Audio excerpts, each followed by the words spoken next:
brought to you by ITIL।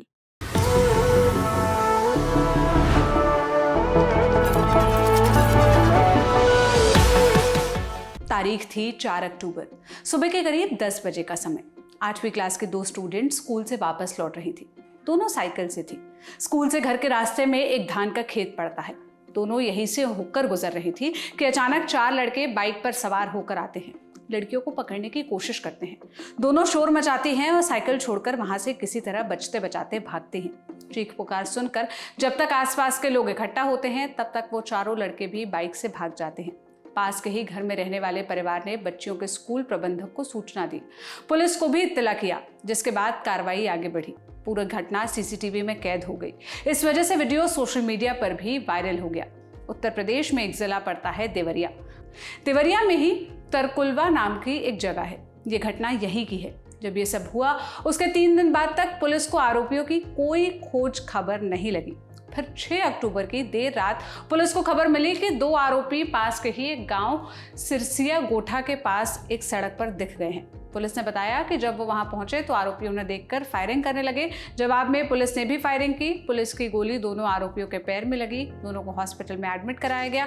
Additional SP Dipendra नाथ चौधरी ने मामले की विस्तार से जानकारी दी है। सुनिए। दिनांक 4/10/24 को थाना तरकुलवा क्षेत्र में स्कूली छात्राओं के साथ एक छेड़खानी की घटना घटित हुई थी, जिसका वीडियो सोशल मीडिया पे वायरल हुआ था। इस संबंध में थाना तरकुलवा पर अज्ञात अभियुक्तों के विरुद्ध एफआईआर दर्ज की गई थी।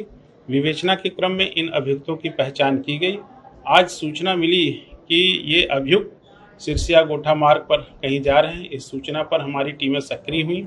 जब उनकी घेराबंदी की गई तो इन अभियुक्तों ने पुलिस पर फायरिंग की और उसी क्रम में जवाबी कार्रवाई में जो पुलिस द्वारा की गई उसमें 2 अभियुक्तों के पैर में गोली लगी है, जिनके नाम ऋत्विक यादव और धीरज पटेल हैं, जो मूल रूप से ग्राम बैकुंठपुर थाना तरकुलवा क्षेत्र के रहने वाले हैं। इनकी गिरफ्तारी की गई। इनको सदर अस्पताल में यहाँ इलाज हेतु लाया गया है।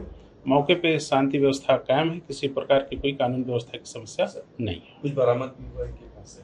हाँ, इनके पास से बरामदगी है। विस्तृत डिटेल हम आपको अलग से देंगे। ये तो बात हो गई 2 आरोपियों की। अब बाकी बचे 2 और। 7 अक्टूबर की सुबह तीसरा आरोपी भी पुलिस के हत्थे चढ़ गया। ये तीसरा आरोपी कथित तौर पर नाबालिग है और 11वीं क्लास में पढ़ता है। चौथा आरोपी अभी फरार है। पुलिस उसकी तलाश में है। लेकिन दूसरी तरफ स्थानीय लोग इस घटना के बाद काफी गुस्से में हैं। उनका कहना है कि तरकुलवा में अब ये सब आम होता जा रहा है। नारायणपुर में छात्राओं के साथ जो भी घटना घटी है वह बहुत ही निंदनीय है और दोषियों को सजा मिलनी चाहिए। को लेकर पूरी जानकारी मुझको नहीं है कि आए दिन होता है, लेकिन कभी कभार तो ऐसा हो रहा है। आए दिन की बात तो नहीं कह सकता, लेकिन कहीं न कहीं हो जाता है।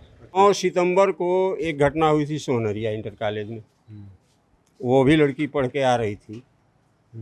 उसको भी लड़के इन्हीं ग्रुप के लड़के एक बनाए हैं सब, एक वो ग्रुप टाइप।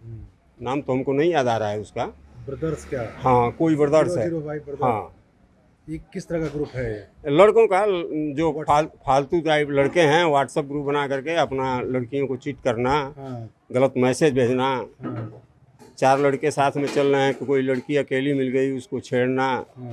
आया समाज के लिए सबसे बुरी, जितना इसकी निंदा की जाए वो कम ही है। इस बीच सूर्य प्रताप शाही, जो देवरिया के पथरदेवा विधानसभा सीट से विधायक और यूपी सरकार में मंत्री हैं, उनका एक बयान भी खबरों में आ गया। विधायक जी का कहना है कि सीसीटीवी फुटेज में ऐसी कोई वारदात नहीं दिख रही है, लेकिन अगर हुई होगी तो कार्रवाई होगी। उनको रोकने का प्रयास हुआ है। वो मोटरसाइकिल लेकर के भाग गए। छेड़छाड़ की घटना नहीं दिखाई दे रही उस वीडियो के भीतर, लेकिन पुलिस अधीक्षक देवरिया को मैंने, क्योंकि अब बात ये तो कुछ सुनने की भी आदत आप सब डालिए। पुलिस अधीक्षक देवरिया को मैंने फोन करके ये कहा है कि जो लोग हैं उनको टेस्ट किया जाए। ये दोपहर की घटना है और टेस्ट करके और जो भी उसके लिए उत्तरदायी होगा उनके खिलाफ कार्रवाई की जाएगी। शाही के बयान पर विपक्ष की ओर से भी प्रतिक्रिया आई है। सुनिए। देखिए, मुख्यमंत्री जी हो सकता है कि उसमें कोई यादव नाम ढूंढ रहे हों, इसलिए समय लग रहा है। उत्तर प्रदेश में बेटियां सुरक्षित नहीं है, ये बात समाजवादी पार्टी आज से नहीं कह रही है।